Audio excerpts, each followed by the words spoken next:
We're nearing the end of the spring seasons for a whole bunch of Kenyon sports teams, and we're going to focus our attention today on the Kenyon golf program, they're getting ready for the Strimer Memorial this coming Saturday over in Delaware. And joining us here on the KSC is senior Robert Williams.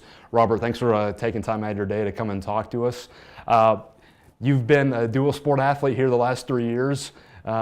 This transition for you, describe it, because not a lot of people know what that entails for some of the student athletes around here. Well, usually the biggest difference for me is just like going from being with one group of people all the time to a completely different group of people all the time.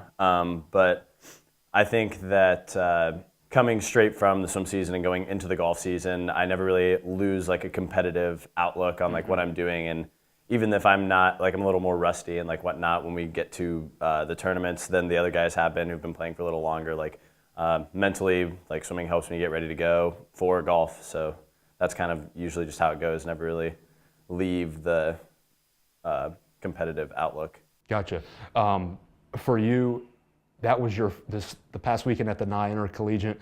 That was your first event since October. Was that just getting the jitterbugs out of the way for this final stretch? Yeah, really just trying to find like some sort of rhythm with actually playing, because obviously like in practice you can kind of try to simulate the pressure that you have in a tournament, but there's really nothing like actually having to step up and play. So for me, yeah, it was getting just like knocking off the rust a little bit and just getting ready to go for the next two tournaments. Okay. I know we had a little rain-shortened event this past week at the Nye Intercollegiate. What were Coach Wallace's thoughts leaving? A few guys, were right around 5 or 6 strokes apart from maybe a runner-up finish. What did Coach Wallace say to you? Well, I think that we weren't really very impressed with how we did at this tournament. It was kind of like a little bit of a bummer because I definitely think we were the best team there, and we ended up placing pretty poorly. But I think it was a good learning experience and good to get everybody out there and realize like, hey, even though we've been playing well, we have to keep trying to play well and keep striving to get better. It's not just going to be something that's natural and something that you just are given. Like even if you're playing well, you can't just ride off playing well. You have to continue working and stay at that level and try to improve each time. And speaking of improving, where do you think you need to be at over the next few days before we head down to Delaware for this Strimer Memorial? Well, so we have qualifying for, because the whole team is going to the Strimer, but we have to qualify for who's going to be playing on which team and stuff. So we have that over the next few days. But personally for me, I just want to work on still like finding my rhythm and finding like my natural shot shape so that I can just be more consistent over the ball and have a little bit more confidence in my swing and a little bit more confidence in my short game and stuff like that. Now, last year, Ryan was the top individual on the Kenyon roster, and I know Ryan did that quite a bit last year. But yeah, you were number 2 in the team standings for the Lords. What can you take from last year's performance and hopefully translate into higher success this season or for this meet? Well, hopefully.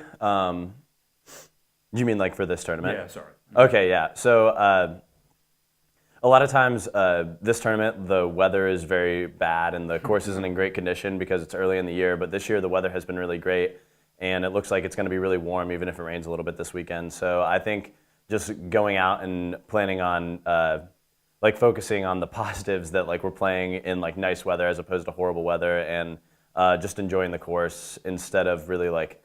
A lot of times if you get too focused in on actually trying to score, then you end up playing worse. And so you just have to focus on the fact that you're on a golf course. There are a lot worse ways to spend the day. Sure. And so, yeah, I think that that's like a big key for me personally. Okay. Now, in about a month, you're going to be walking down with a diploma from this school. And if you had to rewind 4 years back, which sport would you choose? Just one, not two. Which one would you choose? I don't want to hurt any feelings with my answer. That's okay. We just tell it like it but is. I think personally for me, I'd probably end up choosing swimming. But the reasoning is more because like golf is something that you can do and you can play for your whole life. It's like even after I graduate, I'm going to be able to always play golf, and I'll always be able to like pick up a club and hopefully swing it for like a pretty long time. Yeah. But swimming really like. As far as like just physically your body goes, it's you can't really go much longer than a certain age, and so I think that like being able to do it in like high school, middle school, college is really one of the highest levels that you can do it at, and it's really just been an enjoyable experience for me. Obviously, I wouldn't give up golf, but I think if I was forced to pick one, I'd have to pick swimming, because golf I would have been able to just pick up after graduating anyway. Lord knows your mom probably is going to push you into swimming, seeing she was a 28-time All-American here. But Robert, thanks for your time. Good luck this weekend down in Delaware, and we'll catch up with you soon, all right? Awesome, thanks.